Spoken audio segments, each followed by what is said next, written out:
Then going to PNG, it really put life in perspective. I was a very average sort of student. To be fair, though, I wasn't good at school. I wasn't good at sports. I like playing sports. I like hanging out with my mates, but I definitely wasn't the best student. With school, sort of teachers didn't necessarily think that I was probably going to amount to much as well, so they didn't necessarily invest a lot of time with me. So in saying that, I kind of spiraled a little bit, at that age.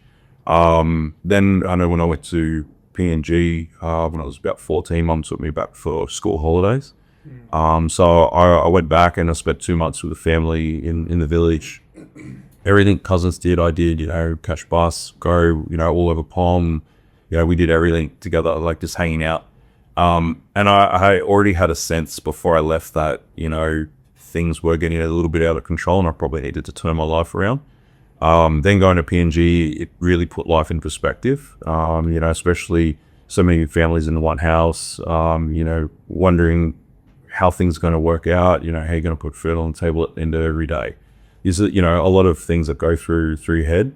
So it really put life in perspective for me. And it was probably something that I could see, the life in Australia versus the life in PNG and, what the opportunities are. That was probably the turning point for me. I had one of my closest cousin brothers when I was in PNGs with him every day. The day before we came back, before I came back, he mentioned, make use of the opportunities that I have because we don't have them. If we were here, we wouldn't be mucking around. Like you've got every opportunity, you go to a good school, both parents in your family, you've got every opportunity, good home, don't ruin it. You go down there, you flood flag for us, you make it happen. So that was, the wake up call I really needed. I already knew I needed to change, but that just really sort of shocked me into action.